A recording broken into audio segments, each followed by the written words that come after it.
Welcome back to Coffee and Conversation.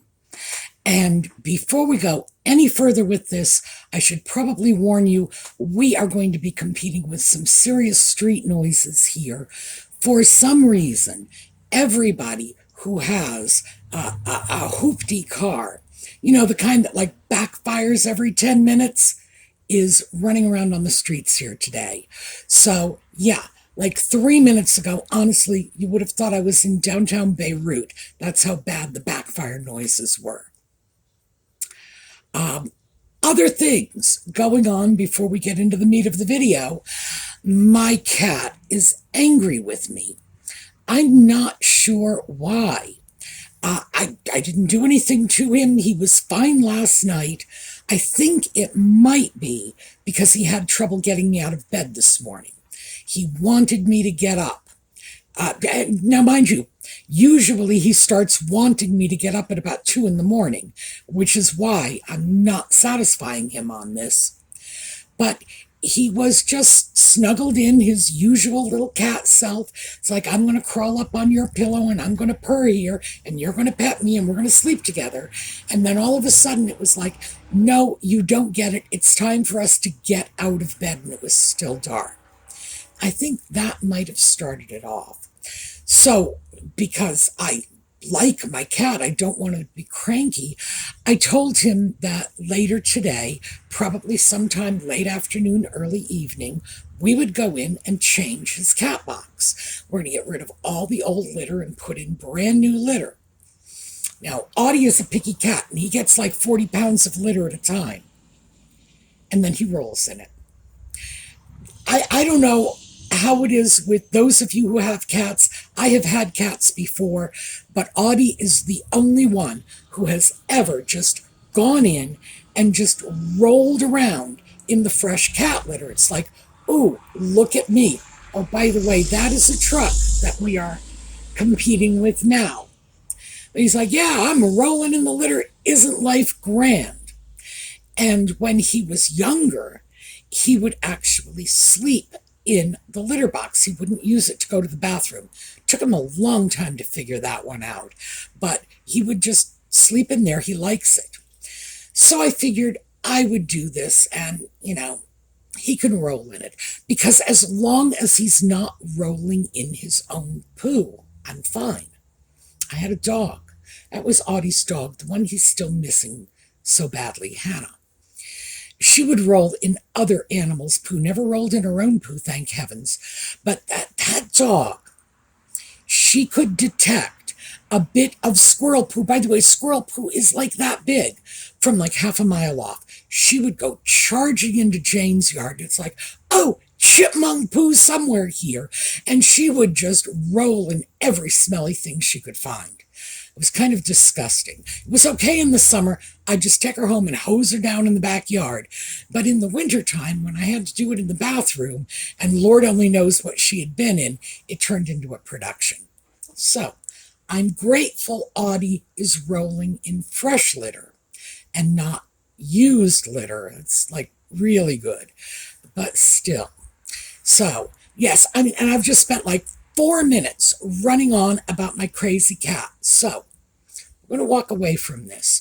I am giving him a fresh cat box, brand new litter. He will roll in it. He will play in it. And my hope is that'll put him in a good mood, because I do not want to spend a whole weekend of my cat cranky with me. All right. When we come back, we are going to talk about closet organization.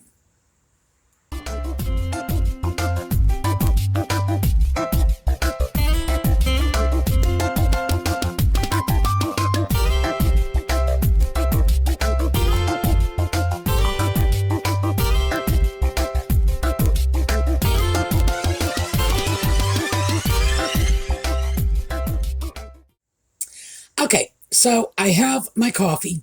I have my pretend cat. My real cat is outside, embarrassing me in front of the neighbors, no doubt. But yes, he will be back soon. Closet organization. Now, I have been working on this sort of project to organize my closet for a long time. And these organization projects usually really turn into like grand adventures for me. It's like, oh, I'll organize a drawer. Suddenly it turns into I will organize the entire bedroom. And I don't even really know how it happened, because somewhere in the middle of organizing the bedroom, it's like, oh, that nightstand needs to be refinished. So while everything is still out on the bed, I am grabbing a nightstand and some denatured alcohol saying, well, we got to get the varnish off this. I have a tendency to get hijacked from one project to another, and until it blows into something that I just never anticipated. So I'm determined not to do that this time, but it's already started a little. As I have explained in previous videos, my closet has sort of become a catch-all for me. I have bed sheets in there. I have sewing fabric in there, fabric that is eventually going to be turned into something when I sit down at the sewing machine with it. I've got that in there. I have the dog, the poo rolling dog. Yeah, she has been dead for almost 4 years. It'll be 4 years this Halloween. And I still have boxes of her booties and sweaters in my closet. I have the walker they made me get when I went in to have knee replacement surgery, because they said I would need the walker. Turns out I didn't. They made me get it anyway. So it's been sitting in the back of my closet. All kinds of things. Now, part of my problem, and the reason I'm throwing this out, is those of you who have the same issue probably have it from exactly the same source. I really do not have enough of the kind of storage I need here. In places I have lived in the past, they have almost always been old buildings, antique buildings. Mostly 19th century, but occasionally 18th century. And one of the things you found in buildings like that was massive amounts of linen storage. There was no question about where your sheets and your towels and your linens would go, because these old buildings had tons of custom linen storage. Now, they had closets the size of a phone booth.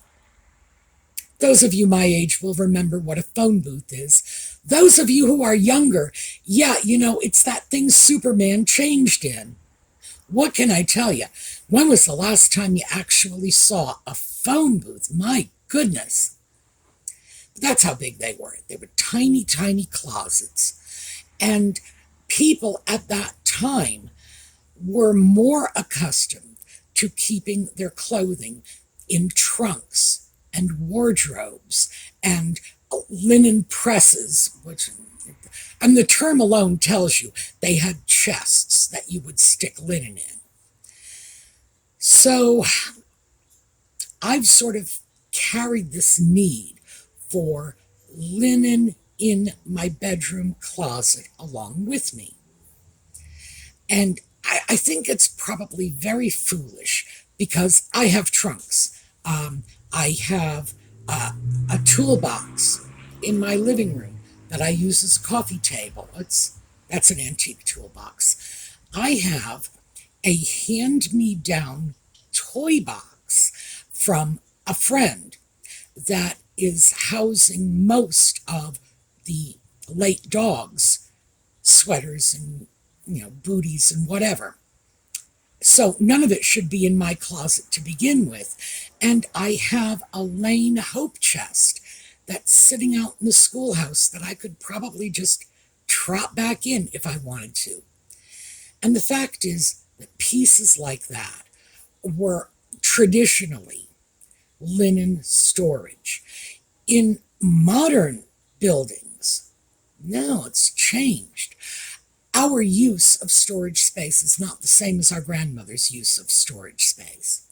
So that's part of where I'm getting snagged. Yes, I have abused my closet. I am putting things in there that should not be in there, and that's on me. That's my bad. But the lack of storage space here is probably equally to blame.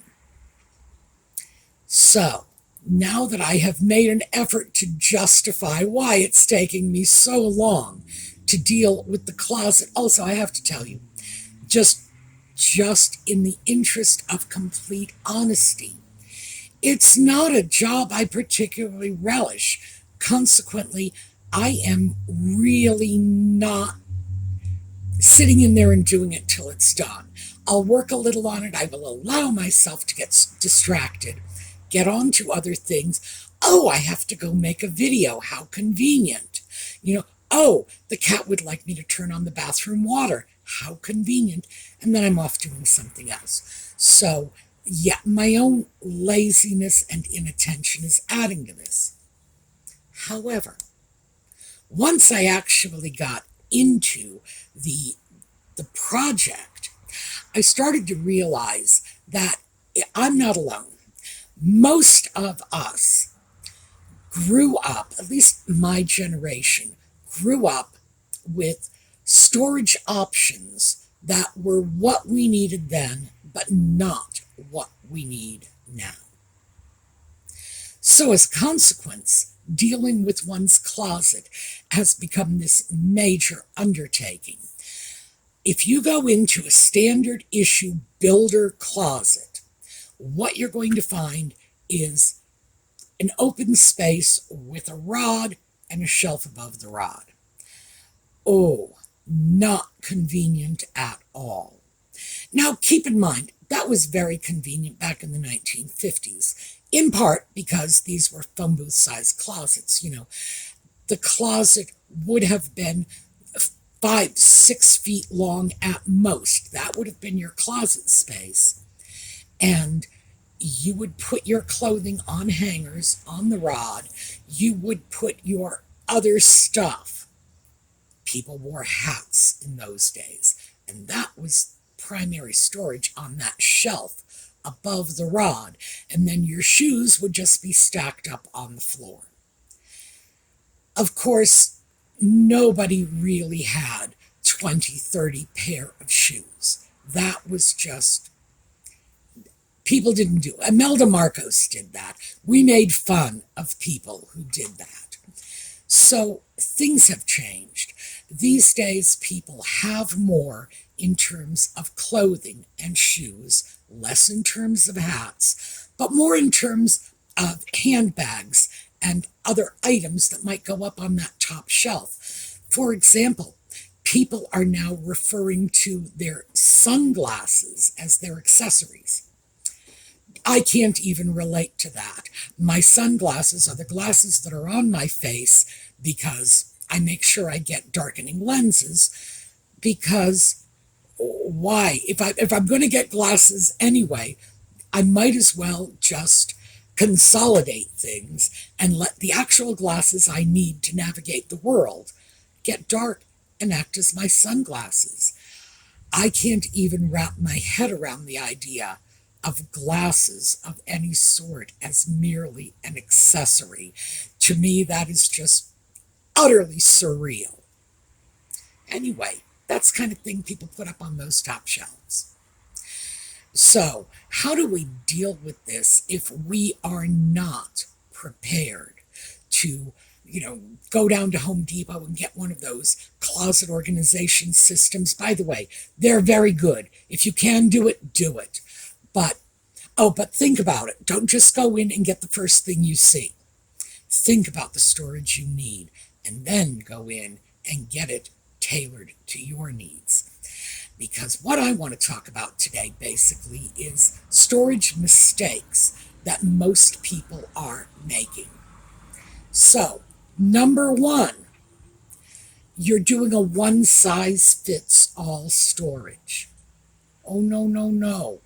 You are not the same person your next-door neighbor is, the same person your Aunt Beatrice is. No.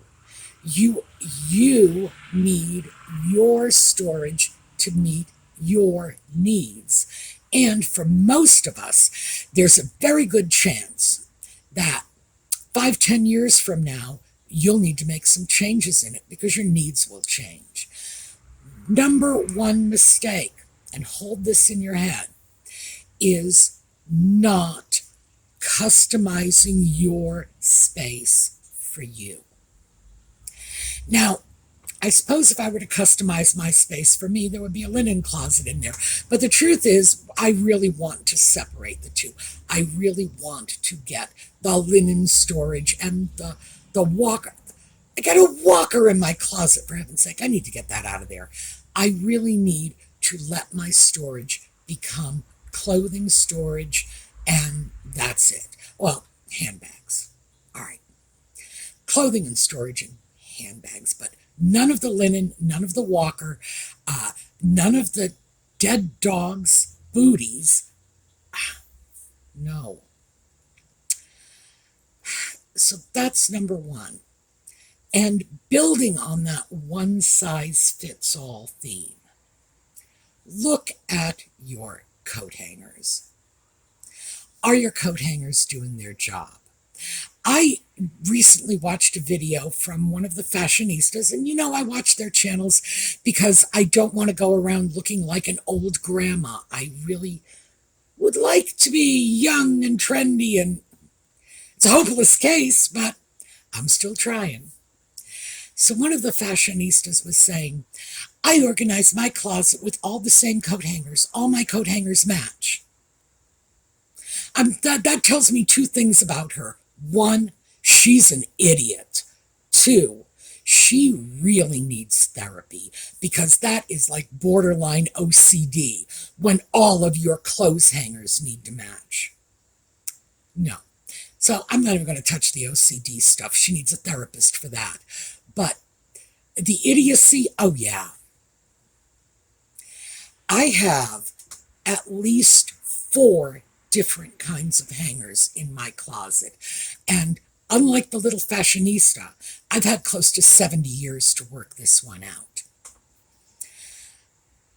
My newest clothes hangers, and they went into my closet probably about 10 years ago, were these wonderful flocked hangers.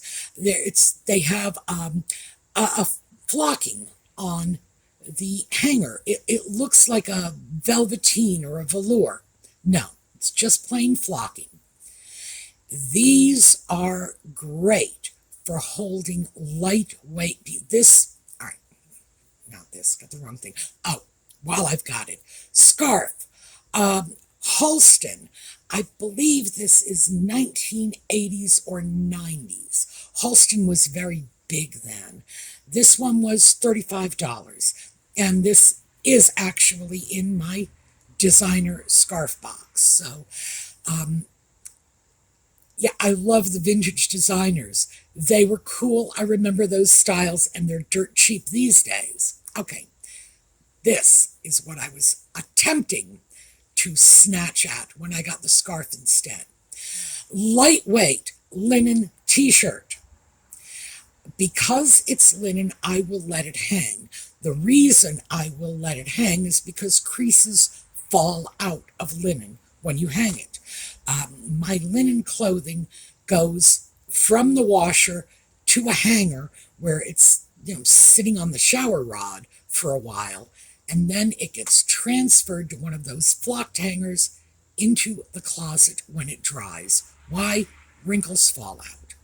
It's just that simple. So I want my linen pieces hung. But it does not need the heavy, thick wooden hangers. It can be hung, because it's a t-shirt, it can be hung on one of those little flocked hangers. I get mine at the dollar store, by the way. So there is no expense involved in this, and they're not even $1 a piece. I think I'm getting them 3 or 4 for $1. So they're somewhere between 25 and 35 cents a piece. Really, really smart investment. Silks are great on these hangers because silks fall off everything. Rayons, again, rayons will just slip off everything. The linen, yes. Again, anything that might slide off the hanger. Just put it on one of those little velour babies and you're good to go. But would I hang a sweater on something like that? No, of course not. And now, you're all going to figure this out right away. Our little fashionista did not, but you will. Why? Because most of you are older and most of you are much more fabric savvy.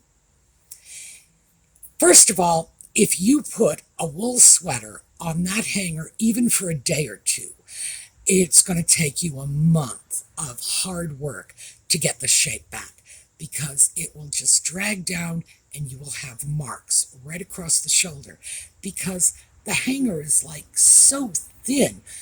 Anything that thin is going to create creases in what you're hanging. So, do you want to put anything that will crease easily? No, no. When we start looking at these wonderfully useful little flocked hangers, it's important to remember they are only good for very, very lightweight items. And by that, I mean a little lightweight linen t-shirt, a silk blouse, maybe a slip, something of that weight. By the time you get into the weight of things like a standard cotton t-shirt, you've moved out of the realm of usefulness for these hangers. That's when you need to go over to a more substantial hanger because the hangers are so thin that when you put something on it, there's a good chance it will leave shoulder marks. Now, my linen shirts are not heavy enough to do that. If the shirts weighed a few more ounces, they would be, and I'd have to go over to wooden hangers, but I don't, so I'm not going to. If you're putting anything with any weight at all to it, anything that weighs more than a slip, switch over and get yourself a hanger that's thicker, and by thicker, I mean the width of the hanger, not the length, not the height, but the width of the hanger. Why? Because that curved bit of wood is going to keep you from getting creases on the shoulders of your garment. And we've all done this. I'm sure you have all pulled a piece off a hanger and noticed the hanger impression is right there on the piece. And you're thinking to yourself, whoa, that wasn't supposed to happen. Well, yeah, it wasn't, which is why you don't want to use the hangers you get from the dry cleaners or any other very thin profile hanger. Again, creasing, your stuff is not going to come out looking nice. All right, so I mentioned my flocked hangers. I then have 3 more types of hangers, and these are all wood. Oh, and by the way, I have some in dark wood, some in light wood. I don't even consider that a difference. That's just the visuals. Standard wood hanger that consists of nothing but a shoulder bar. There is no support bar running across. A piece like that is great for shirts and blouses. Dresses, if they are light enough. A very heavy dress, no, we'll get into that in a second. But shirts and blouses, lightweight dresses, fairly light things that you want on a wider hanger, so there won't be any shoulder creases. Now, let's go over to the next type, because that'll help explain the first wooden hangers. The second type of wooden hanger I have is it has that shoulder bar, and then there's a crossbar on it. Ordinarily, those are called suit hangers because you would put the jacket over the shoulder bar, and the pants would be wrapped over that crossbar. I do not keep them as suit hangers because I am not wearing suits. I was about to say I'm not a man. Women have suits too. I don't. That is just not something I like. So, do I have pants that match a jacket? Absolutely not. Because I don't want anything that matches anything. I like more variety in what I'm wearing. But that crossbar is very important because remember those heavyweight dresses you couldn't put on the hanger that was just the shoulder bar? If it's got the crossbar for additional stability, bang, all the heavy dresses go on there. The heavy blouses and the lightweight blazers and jackets. They just go on there. And that's because these are very, very stable hangers. That crossbar, which everybody says, oh, that's for pants, that's for stability. If you can use it for pants, good for you. But stability is why you want that type of hanger. And that's a useful hanger for anyone who has a lot of heavy blazers. I'm going to say blazers because I'm not going to say coats or jackets. A lot of heavy blazers. Somebody who has heavy dresses, heavy shirts. And by that, I don't mean heavy like we think of flannel shirts as heavy. I mean physically heavy shirts. A shirt, for example, with a tremendous amount of beading or sequins. And some of us have pieces like that. Now, back to the 80s, that was a big thing. A heavy piece that needs that extra stability. So, it's 3. For the light stuff, the moderately light stuff, the heavier stuff, and now the 4th one is the really heavy stuff. I use very large wooden hangers for this. And I get these hangers wherever I can. You used to be able to buy them. I haven't seen them available in a long time. Where I get my hangers now is thrift stores, antique stores, and men's clothing stores. Every once in a while, you can just go into one of those places and say, let me buy half a dozen of your hangers. And if you get a clerk who is willing, you can do it. I don't think they're supposed to sell them, but I've had very good luck getting ambitious clerks who were willing to make a sale no matter what they were selling. These are old-fashioned, very heavy hangers. When I said my heavyweight hangers were this thick, these are probably a good 2 inches thick at the shoulders. They're usually shaped out to create that shoulder profile. That is for winter coats. I don't know about the rest of you, but my winter coat comes from the 80s.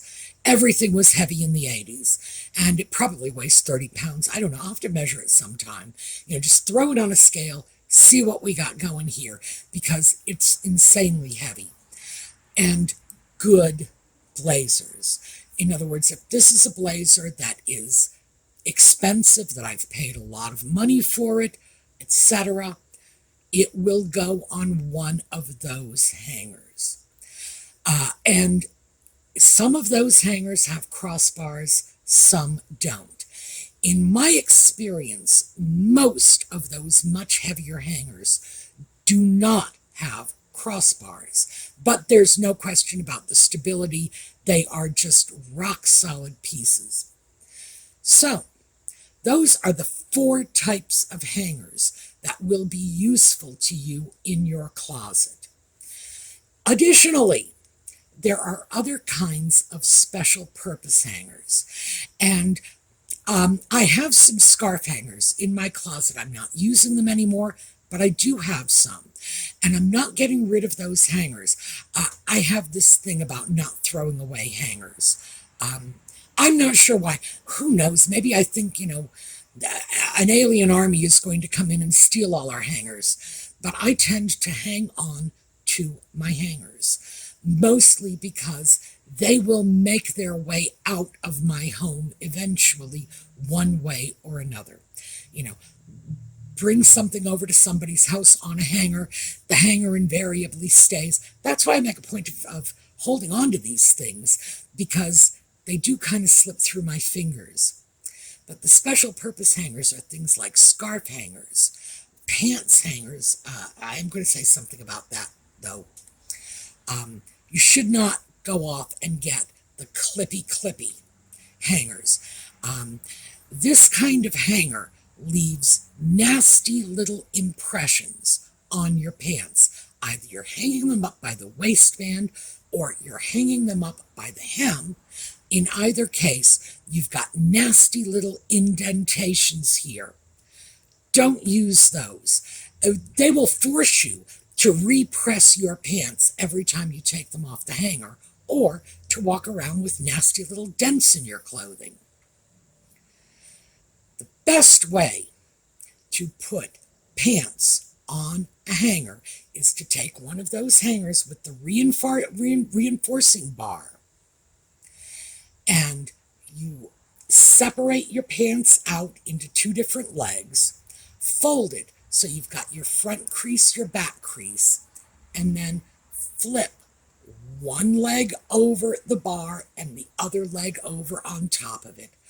That is the easiest way to deal with pants on a hanger. They will not slide off because the friction of the pants themselves will hold them in place. Now, you can't just grab and go. I found that out when I attempted to explain this system to the ex-Mr. Sue, who was a grab and go and pulled down a closet bar one day because the pants wouldn't give. So that just tells you how stable they are on the hanger. The rod gave way before the hanger did. So, well, that's what we're going to stick with today. That's where we're staying. Take a look at your storage space. Take a look at your hangers. Don't do what I do. So this is my do as I say, not as I do, because I have a closet full of hangers. So don't get many more hangers than you need. Having a few extra hangers in your closet is very valuable. I find it works for me because I hang dry a lot of clothing. I do it on hangers, and these are not necessarily the same hangers that the clothes will be living on when they're in the closet, or in the case of things like bras, underpants, socks, they're not living on hangers at all. So I need a certain number of hangers just to allow me to dry my clothing. But I probably have 50 extra hangers in there right now. So don't get crazy excessive like I have, but take an accurate inventory of what you've got. How many little lightweight t-shirts do you want to be hanging in your closet? Is it a dozen? If that's what you need, go to the dollar store. Grab a couple of packages of those little flocked hangers, the velvety kind, and see how they work for you. It's a dollar store, which means you're going to get a minimum of like 2 hangers for $1. I don't know anyone who's charging more than that, although I do know a number of dollar stores that are charging less. So it's easy. For pocket change, you can try it out and see if it works for you. And if you end up liking that, then you can scoot on to some of the other hangers. The big, massive hangers, I got to warn you right now, those tend to be expensive. If I can find them at thrift stores and I can pick them up for a couple of dollars, because that's about the going price at a thrift store. At an antique store, the price can go more than $20. If you're buying them online, again, you're looking at a lot of money, because these hangers are very desirable. People who know hangers want them. It's just that simple.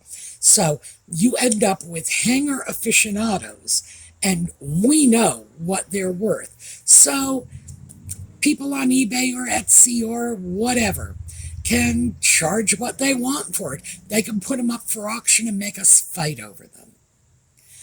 But I would say that the other wooden hangers are probably a really, really good investment. And it not only makes your clothing hang better in the closet, it comes out better, and consequently it's going to look better on you when you take it off the hanger. Not only that, but having nice hangers, it's something very small, but it does encourage you to stay on top of the closet clutter. All right. That's pretty much what I have for you today, mostly because I've run out of time. I've probably gone over time again. I don't know why I can't manage to keep these videos within that half-hour time frame. My apologies. Yes, way over time. I will pick this up tomorrow. We'll talk about a few other tips. But we got through at least 2 of the closet mistakes. 1, not customizing your closet for your needs. 2, using the wrong coat hangers. All right, we'll see how many more of these I can get into tomorrow. Meanwhile, we're going to take a look at a slideshow on our way out. Have a terrific day.